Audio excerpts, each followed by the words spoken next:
भारत और पाकिस्तान के बीच एक ऐसा मैच जिसने सचिन के बाद विराट कोहली को पाकिस्तान का नया बाप बना दिया था।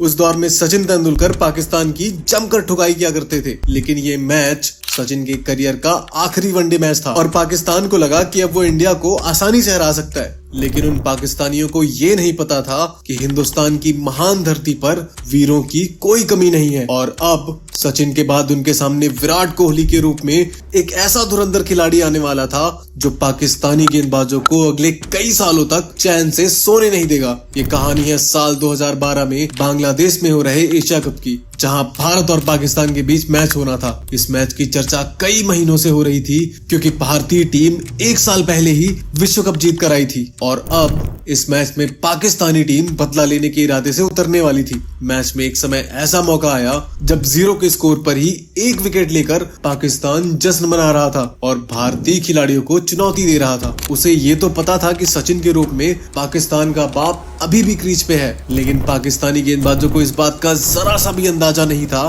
कि उनका नया बाप विराट कोहली मैदान पर आने वाला है और अब जो होगा वो इतिहास के पन्नों में दर्ज होने वाला था।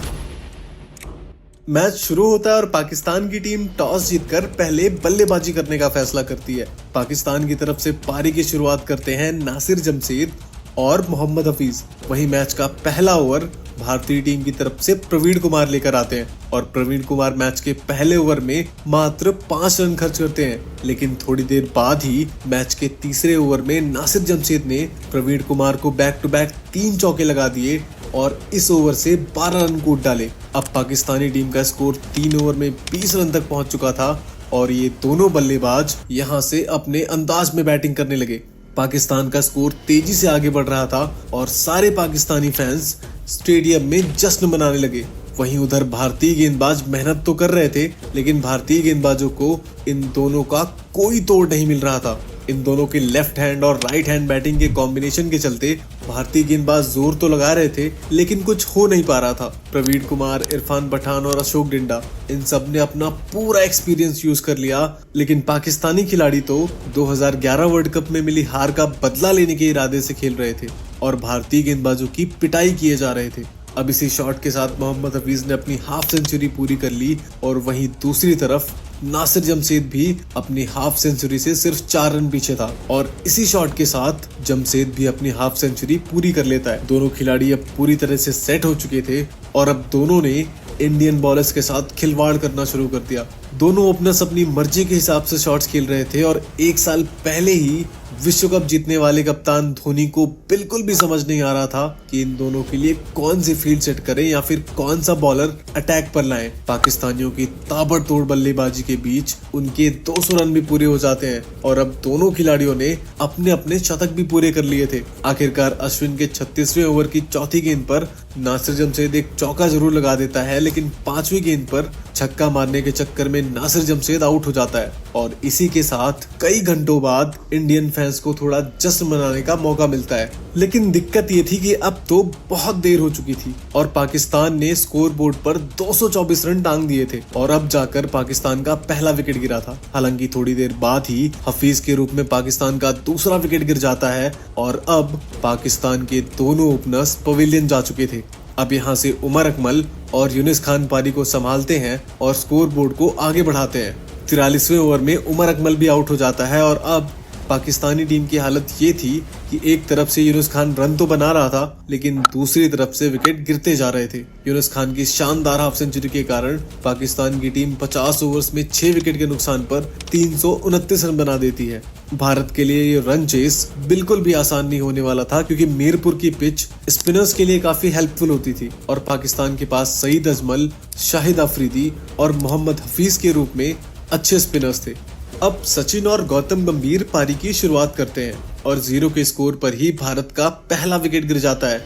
मोहम्मद हफीज ने पहले ही ओवर में पाकिस्तान को एक विकेट दिला दिया था और पाकिस्तानी खिलाड़ी और दर्शक जश्न में डूब जाते हैं, लेकिन पाकिस्तानी टीम को ये बात पता नहीं थी कि उसका बाप अभी भी क्रिकेट ग्राउंड के अंदर खड़ा हुआ था यानी कि सचिन तेंदुलकर। और अब सचिन का साथ देने के लिए आ चुका था पाकिस्तान का नया बाप यानी कि विराट कोहली। मैच के तीसरे ओवर में ही विराट कोहली ने बैक टू बैक 2 चौके लगाकर पाकिस्तान के घमंड को थोड़ा कम किया। वहीं अपने वनडे करियर का आखिरी मैच खेल रहे सचिन तेंदुलकर भी कहां पीछे रहने वाले थे और 5वें ओवर में सचिन ने लेट कट खेलते हुए विकेट कीपर के ऊपर से एक शानदार छक्का लगाकर ये बता दिया कि पाकिस्तान का बाप अभी भी मैदान पर खड़ा हुआ है और अब भारत का पास्ट और फ्यूचर यानी कि सचिन और विराट कोहली दोनों ही पाकिस्तान की ठुकाई करने के लिए तैयार थे।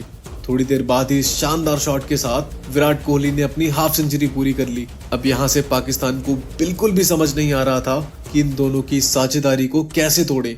थोड़ी देर बाद ही सचिन ने इस शानदार शॉट के साथ अपनी हाफ सेंचुरी पूरी कर ली और अब दोनों ही गुरु और चेले की जोड़ी ने पाकिस्तान को दिन में तारे दिखा दिए। लेकिन भारत के लिए दुर्भाग्य की बात ये थी कि 20वें ओवर में सईद अजमल की एक तेज गेंद पर सचिन तेंदुलकर आउट हो जाते हैं और अब विराट कोहली का साथ देने रोहित शर्मा आते हैं। इंडियन टीम उस समय एक ट्रांजिशन के फेज से गुजर रही थी और इन दोनों ही खिलाड़ियों के कंधों पर एक बड़ी जिम्मेदारी थी।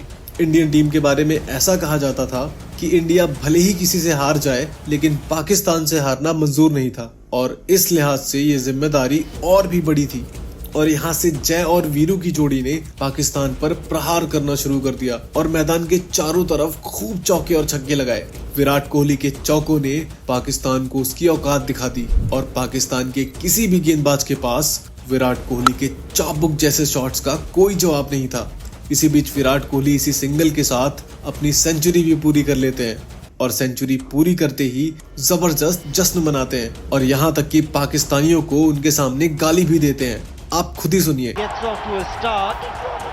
वहीं अगली ही गेंद पर रोहित शर्मा एक शानदार पुल शॉट मारते हुए गगनचुंबी छक्का लगा देते हैं और थोड़ी देर बाद ही रोहित शर्मा भी अपनी हाफ सेंचुरी पूरी कर लेते हैं। विराट कोहली और रोहित शर्मा का तांडव देखकर लग रहा था कि पाकिस्तानी बॉलर्स मानो रो पड़ेंगे। कोहली शतक मारने के बाद भी रुकने का नाम नहीं ले रहे थे और एक शानदार चौका लगाने के बाद कवर के ऊपर से एक शानदार और खूबसूरत छक्का लगाते हैं और देखते ही देखते विराट कोहली 150 रन भी पूरे कर लेते हैं और बैट उठाकर दर्शकों का अभिवादन स्वीकार करते हैं। विराट कोहली जिस अंदाज में बल्लेबाजी कर रहे थे वो अपने आप में काफी भयावह था। पाकिस्तानियों को लग रहा था कि इससे अच्छा तो सचिन ही था, मारता तो था लेकिन इतना बुरा नहीं मारता था। हालांकि पाकिस्तान को ये पता नहीं था कि ये नया भारत था और ये नए खिलाड़ी किसी भी गेंदबाज को कहीं भी पीटने की क्षमता रखते थे। ये वही विराट कोहली थे जिन्होंने मलिंगा को मार मार कर मोर बना दिया था। तो फिर ये पाकिस्तानी खिलाड़ी किस खेत की मूली थे? कोहली 183 रनों तक पहुंच जाते हैं और ऐसा लग रहा था मानो कोहली आज 200 रन आराम से मार देंगे। लेकिन भारत को जीत के लिए मात्र 12 रनों की जरूरत थी और मैच को जल्दी खत्म करने के चक्कर में विराट कोहली आउट हो जाते हैं। विराट कोहली वो काम करके जा रहे थे जिसे पाकिस्तान आने वाले कई सालों तक नहीं भूल पाया। सचिन के इस आखिरी मैच में पाकिस्तान को मिला था कोहली के रूप में एक नया बाप जिसने पाकिस्तान के खिलाफ जब भी खेला उन्हें याद दिलाता रहा कि उनका बाप कौन है। अंत में 17 गेंदों पर 12 रनों की जरूरत होती है और सुरेश रैना और महेंद्र सिंह धोनी एक अच्छा फिनिश करते हैं। इस मैच के बाद पाकिस्तान का बचा खुचा सारा घमंड चूर हो चुका था। विराट कोहली की 183 रनों की ये ऐतिहासिक पारी एशिया कप क्रिकेट में किसी भी बल्लेबाज द्वारा खेली गई सबसे बड़ी पारी थी। कोहली ने इस मैच में अपना खेल ऐसा विराट कर लिया था कि सचिन तेंदुलकर और रोहित शर्मा की महत्वपूर्ण पारियों की कोई चर्चा ही नहीं हुई। दोस्तों, विराट कोहली की इस शानदार पारी को आप 10 में से कितने अंक देना चाहोगे? कमेंट करके जरूर बताना। और हाँ, अगर वीडियो पसंद आई हो तो लाइक करके चैनल को सब्सक्राइब जरूर कर लेना। बहुत ही शानदार वीडियोस आने वाली हैं। मिलते हैं अगली वीडियो में।